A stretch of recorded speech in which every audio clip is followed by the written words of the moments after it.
to the republic for which it stands, one nation, under God, indivisible, with liberty and justice for all. Guns, self-defense, concealed carry. This is the Patriot Defense Podcast. From the war room in Idaho's high desert, here's your host, Todd Echols. And I am back once again. It is a Wednesday morning, and I am tucked away in the war room somewhere in the high desert of southern Idaho. And I hope everyone that's listening right now, I hope everyone is doing fine. I hope everyone is getting ready for Christmas. They obviously survived the Thanksgiving season. Now we're on to the Christmas season. And I hope you guys are gearing up because it is right around the corner. I know I still got to go out and get a whole bunch of shopping done. And usually I have time to do a lot of shopping and stuff this time of year. I have time to get out and do some stuff. And I'm not complaining, but I have been so busy. We have been just a lot busier than normal in the December here at Patriot Defense. I mean, my permit classes are, I had probably, I was pushing 20 people in my last permit class that I did actually last weekend. I've got next month's permit class, I got like 15 or 16 people signed up for it already, and that's in January. And then for February's permit class, I've actually got 7 or 8 people signed up for that. So I'm signing people up for permit classes like 2 and 3 months out. That's pretty good. That's unusual.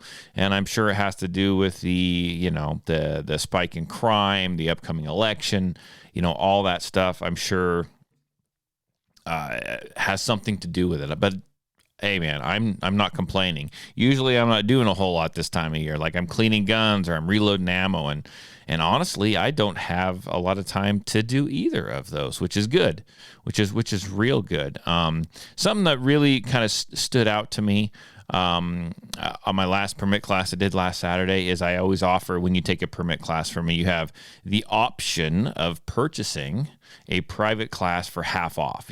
You have to pay for it then on that day, and then you have I give you a certificate, and then you have a gift certificate type thing that you can use to schedule that class. A private instruction class is going to be 2 hours long. We can make it about whatever you want. I sold so many of those in the last class, and unfortunately, my business, different things drive different businesses to do good, to do better. And unfortunately, mine tends to be when there is an uptick in crime or when people get scared or concerned because they might be losing their rights, or they're mad at the government, all those things. Those things, I wish we lived in a perfect world where none of that stuff happens. But when it does, I get busy. And I'm glad that I get busy. Like, I'm glad that people are willing to go out and take steps to work on their own protection, their own self-protection, their own self-defense, and that they want to get prepared. I mean, I'm happy that happens. I'm happy that that's a thing. But I'm just sad that, we had to see an uptick in crime for this to take place. It's all about being prepared. It's all about being more proactive. So hopefully, and I say this quite a bit, but hopefully this kicks off the point of people just realize that we live in a day and age where you've got to be ready for anything. And in fact, if you listen to my last podcast, you'll I put some, clips up on the social media and that kind of stuff. But if you listen to the last podcast, you know what I'm talking about. You may come a point in your life where you're going throughout your everyday activities, same activities that you've done for many, many years, right? And it's just they seem mundane and just regular, and it's just your life, and that's what happens. And then all of a sudden, one day, something might show up. Something might happen where you have to defend yourself, where you have to be ready, where having a firearm it might save your life, or knowing how to fight might save your life, right? Or get you out of a situation. You just never know. So I'm not complaining that I've been busy. I keep it coming. I mean, I've got classes every single day, and thank the Lord, the weather is working out perfectly. It's really not that miserable out. I mean, it's not that cold. Like, we're in the 30s and 40s. I think next week we're supposed to jump up into the 50s. Now, that doesn't make for a very Christmassy feel as far as cold and snow and wintertime, but it makes for keeping me kind of busy and kind of had a slow summer. So this is very welcomed. I'll stay as busy as I can all winter long. Now, I'm getting lots of new people, new students, new women, right? Brand new ladies signed up for my women's shooting academies, which is awesome. I'd love to have return students, which I think I will, but they haven't signed up yet. A lot of them have said that they will. I think they'll be coming forth here pretty soon. But I'm getting a lot of brand new students, and that's really exciting to me. Because that means what? That means that they want to learn, they want to continue. I mean, new students are fantastic, and hopefully they sign up for the next year's class. I got some big things happening in these classes, new challenges, new patches that can be earned for those different challenges. So it's going to be. It's going to be an exciting year. I like to change stuff up every year, just a little bit. And so I'm really looking forward to this next year and all the academies. So, and I'll tell you what, man, the women got you beat. The women have you beat. I only have 2 men signed up for the academy so far, and they start in February. And as of right now, there's only 2 of you. So, man, let's get on board here. Let's get on board. Like the women. It's going to be another year of where the women rule. The women are going to be my top students as far as having more women students than I have men. That's the way it's going to end up. It's been that way for the last 3 or 4 years, and it's going to continue to be so. I mean, I can see the writing on the wall. So go out and learn how to shoot, get some instruction, and buy that ammo. I am seeing reports now. I don't have any audio. I don't have anything right in front of me, and a lot of them come from stuff that I see or videos people make on YouTube or TikTok or whatnot. But I'm still saying, I talk about it all the time. I'm seeing reports that the raw materials needed to make like gunpowder and stuff like that the prices are going up. They're becoming more and more scarce. Supposedly, and I don't know. I'm sure there's more to this. They want the gun, so they're going to attack the ammo as well. But supposedly that is in short supply because of all the wars and whatnot going on, and the powder and the raw materials to make the powder are being used for military purposes. So supposedly that means that there's a little bit of a shortage, and that's going to drive the price up. And, they say you think that this would just kind of like happen, right? They can talk about it. You think it just kind of happen, but they're telling you that this is happening. And then there's going to be a huge price increase on January 1st. Go figure, first day of the election year, right? So just pay attention to that. If you're a reloader, I have a feeling that all the components are going to go up. Ammo is going to go up again. Go out right now, buy your hunting rounds for next year. If you're one of those guys that just buys a box of ammo and shoots it, and you go out right before next hunting season and buy another box, go and buy 2 or 3 boxes right now. I'd buy that stuff now because I really think, regardless of whether or not the increase in raw materials to make the powder the price increase is actually a thing, or maybe that's just videos that I've been seeing, it's going to get a little sticky again. Just if for nothing else, just because it's an election year. And you're going to see those prices go up. You're going to see that the ammo become, I think, hard to get again. I think you could see the same thing with firearms. And I don't have any skin in the game. Like, I don't sell ammo. I don't sell guns. I don't have my FFL, so I'm not trying to drive a panic buy here. But I'm just saying, be aware. Pay attention. I know online there's some ammo manufacturers out there that they're running good shipping, good shipping prices on ammo, and good ammo prices. Like they're having 12 days of Christmas, and people are sending me stuff all the time. So just pay attention to that. Take advantage of it while you can, because it won't always be there. I just shake my head to think about 9mm possibly. Like, it's always a scare because it's done that before, but 9mm possibly going up to $1 a round again. That's That's just unbelievable. So I don't know. I'm getting ready here as soon as probably Christmas is over. If it slows down, and if it does not, I'm okay. But I'm getting ready to start casting some more bullets and going that route and work on my reloading skills some more this winter season. And I found some really intriguing articles. And I do cast my own bullets out of lead. I got quite a bit of lead, access to lead, so I'm really not worried about that. But, as a reloader, and if you are a reloader, is this something that you might have heard about? I know that it's been going on for a handful of years, and I've just kind of stepped away from the game a little bit, but now I'm back. But years ago, you used to go and get like the lead wool weights from the like the tire shops, right? And you used to melt those down and make your lead cast bullets. And then they started switching the wheel weights over to where they weren't lead. There was a good portion of it. Now most of them are actually zinc now. People, back in the day, we used to get irritated. Like, you go and pay for a 5-gallon bucket of lead. They'd charge you for it, and tire shops those tire shops would charge you for it. Hang on here a sec. I messed up some stuff here. The tire shops would charge you for it, and then you get this bucket that you paid good money for, and it was all full of zinc, or 3/4 of it was zinc. And we used to just do what? We used to cuss, complain, and then we used to throw the zinc out like it was just garbage. Well, now there's people that are actually melting down zinc because it turns out that you can melt zinc at a little higher temperature than lead. And they're actually starting to cast bullets with them.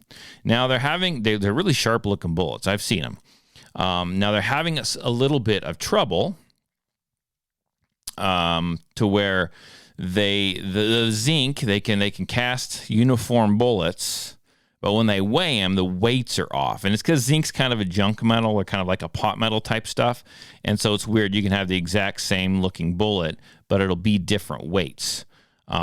So maybe if you're like a long range rifle shooter, that's not a good option for you, because you want consistency. But man, if you're like me and you're just casting for handgun rounds, if it's off a little bit in a 9mm round, and you're just casting these bullets up to poke holes in paper, well, I mean, what does it matter? I'm actually looking at getting a new pot and maybe a new production pourer deal, and trying to find some zinc. Been watching some videos, and zinc's way more common than what you think. There's a lot of things made from zinc that we just throw away. So I'll let you know how that goes, but I think I really would love to make up get some zinc, melt it down, and make up some bullets with it, just to play around, just to see what it does. I'm just really, really curious about that. So I don't know, something to do, something to check out. I'll keep you guys updated as I go. So one of the things that I did want to talk about is, and this is going to rub a lot of people the wrong way, and I've been thinking for like 2 or 3 days, how am I going to kind of approach this? Because there's a lot of people that come to my classes, especially come to my permit classes, or even my private instruction classes, right? And they have the latest and the greatest little gun that they can find. And typically when people go and they purchase a firearm to shoot with, for self-defense, they purchase a small gun. Now, it doesn't always have to be a really small gun, but it's a smaller gun. It's a G43, or let's even talk about this. It's a Taurus G2C, or it's a like a Shield, right? Even a Shield Plus, which Shield Pluses are still pretty good little guns. But they pick something like that. So it's compact / subcompact style of firearm. Now, I'm going to step all over my toes when I say this. I'm going to get a lot of people, probably get a lot of text messages, a lot of all kinds of stuff, feedback from people, I'm sure. But here's what I see. I in my classes, I see these guys, and I'm not gonna pick on everyone, because small guns have their place. They really do have their place. The one that I used in my little episode that I talked about in the last episode. It's a little teeny tiny sucker that I would laugh if anyone brought that to class because it's just so little and it's so miserable to shoot. But it has its place. For me, it has its place when I run because it's tiny, it's lightweight. I can fit it in a little pocket in my vest. I mean, it's perfect for that. Is it something I'm going to carry every day? No, it's based on the situation. And so it's my gun that I carry when I do what? When I run. I carry a full-size gun. I either carry the VP9 or now I carry the P30. I'm a full-size gun guy. That's what I carry. But when I do these permit classes, I see, sorry, my allergies are acting up just a little bit here today.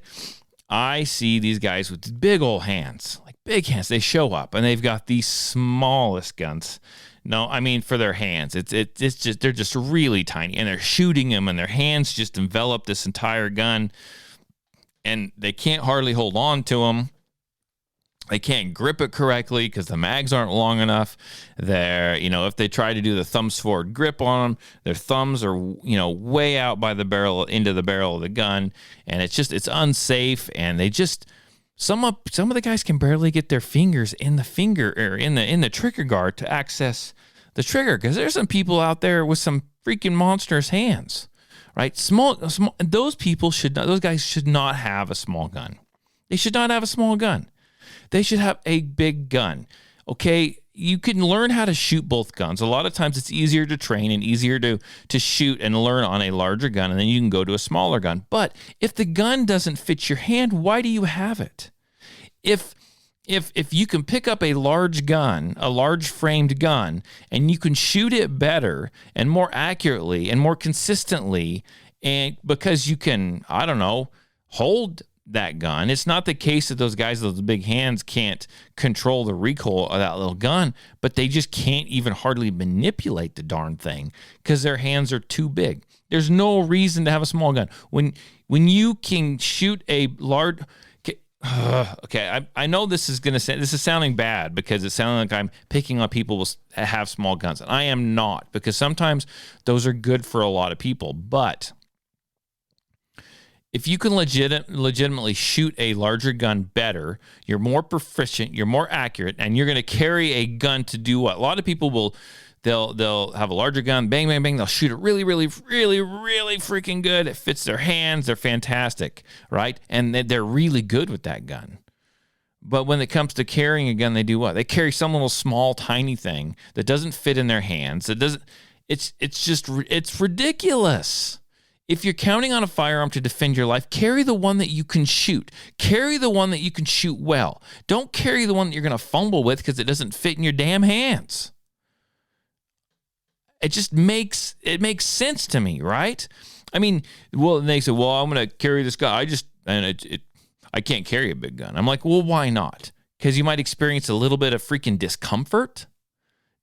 That's nothing. You're carrying a gun because you might have to defend your life with it. You might have to defend your family's life with it. And you're worried about a little discomfort, so you're going to carry this little teeny tiny little gun when you're a big enough person that you can conceal a larger framed gun that you already have, that you can shoot really, really well with, that's going to hold more rounds, that you're more accurate with.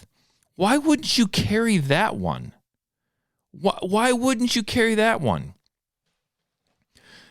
I don't get it. You're going to go on so someone's going to go on like a long, let's make an analogy, and I don't know if it's going to make sense or not. Maybe it will, maybe it won't.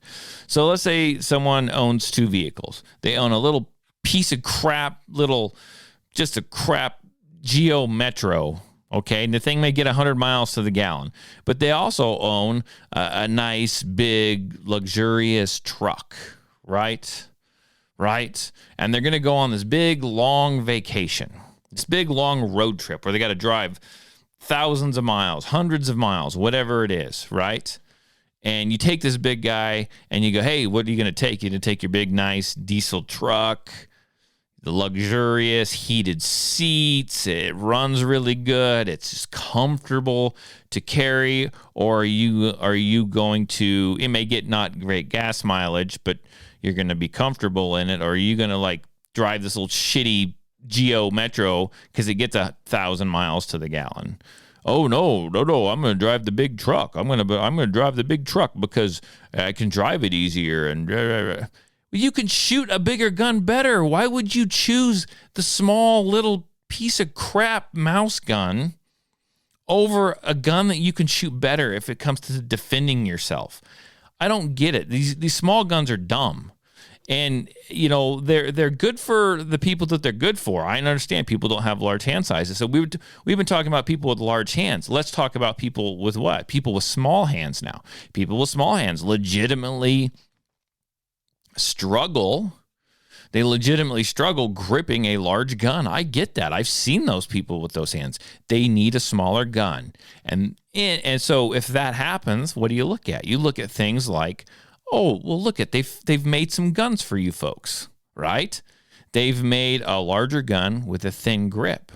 Or they have guns like the P365, right? And they have the X Macro now. It's a larger one with more rounds. And, you know, they make guns for you. Get a gun that fits you. Learn how to shoot the damn thing and carry it. Don't learn how to shoot on a good large gun that fits your hands properly and then spend all your time in the damn Geo Metro. I don't get it. I don't understand it. It makes no sense to me. And as an instructor, I just shake my head. I'm like, wow. I've had numerous people in class that even, you know, that have come and see me continuously and got these small guns. And I'm like, man, you need a bigger gun. You've got a bigger gun. Shoot a bigger gun. Learn how to, you know how to shoot, but you shoot the bigger one much better because it fits you. Shoot it. Carry it. Make it work. Oh, I can carry the small one easier. Quit being a pansy. There's going to be some discomfort. Carrying a gun should be comforting, not comfortable. Put up with it. That's the way it is. I don't get it. Unless that gun is causing you physical pain to carry it, carry the damn gun. And I'm not talking like, I can feel it poking into my side. Like you got a back problem. You can't carry a chunk of steel on your freaking hip in your waistband because it's too heavy, right? That kind of situation, right? So you need a smaller gun. There's plenty of mid-sized guns too that will fit the bill. I'm not saying you got to carry the largest gun out there, but good God, you don't have to carry a little tiny mouse gun when you could palm my freaking head with your hand. Little guns aren't for you. They're not for you. And let's talk about you women now, okay? Little guns kick like freaking mules most of the time. Why would you have one of those? Because it's cute, because it's pretty, because you can get it in pink, because you can get it in purple, because you can get it in Tiffany blue. Really, why are you carrying a gun? You trying to make a fashion statement? No one's going to freaking see that gun. No one's going to see the Tiffany blue gun if you're doing it right. And unless you draw that gun and you're pointing it at an attacker and you're getting ready to freaking put 2 or 3 holes into him. And he sure as hell isn't going to care what color your freaking gun is or if it's cute. You can't accessorize. You shouldn't accessorize with a gun. Especially if you're still carrying. Like, nobody cares. Nobody's going to see it. And I'm going to tell you right now, they make the shittiest little guns, the crappiest little guns in the nicest, coolest colors. They do. They really do. The most horrible guns that you can get your hands on, they come in the bright colors. It's to attract you to them because that's the only thing that they have going for them. Guaranteed. Guaranteed. Don't buy a gun because of what color it is. I tell everyone, buy a good gun, buy one that fits you. And I tell you what, a $5 can of Krylon paint, spray paint, I can freaking make your gun whatever color it is you want. Buy the gun, then adjust the gun. That's what you need to be doing. This small gun bullcrap is just, it's just not good. It's making people not want to shoot. They buy these little guns and then they're just garbage, and they kick like a mule, and they don't know what went wrong. Why? Well, because you bought a gun based on size. You bought a gun based on size. Don't buy a gun. Go take a class. Call me up. Go somewhere. Go with a friend. Offer to buy them ammunition. Shoot guns. Shoot lots of guns. Call me up, set up a class. You can shoot my guns as long as you provide or pay for the ammo. And then you can have a good idea of what gun it is you want to shoot, right? That's what you need to do. Guys with large hands, no little guns. Don't do it. Learn how to shoot. You know how to shoot the big guns. Learn how to shoot if you don't. Carry them. You're more accurate with them. You're quicker. You actually go out and train. So here's the thing. And I know there's a lot of listeners, even Magnum, he's on here. He'll vouch for this. He'll verify this. If you go and take like a high-end training class and you show up, no one's standing there with a freaking Taurus G2C in their hand. Like, if you're going to go to this class and you're really going to learn how to shoot the gun, you're going to learn how to shoot good. You're going to learn how to shoot and move. You're going to learn how to shoot multiple targets quick. You're going to start doing drills. No one has a Taurus G2C on their hand. No one has a Taurus G3 in their hand. Like, nobody shows up there with a shield. They just don't. They show up with good, not humongous guns necessarily, but good shootable guns, right? And I'm going to vomit a little saying this, but when we talk about good shootable guns, you don't have to have a big monster 1911. They're okay. You could show up with a Glock, like a G19, something like that, right? That's not a G17. It's smaller than G17, but a G19 is a decent-sized gun. It holds a respectable round count, and there you go. That would be a good gun for a class. The Canucks would be a good gun for a class. Even the Canuck Meta, right? It's not real tiny. It's a larger gun, but it's not huge. That would be perfect. It'd be a good average gun for carry. There you go.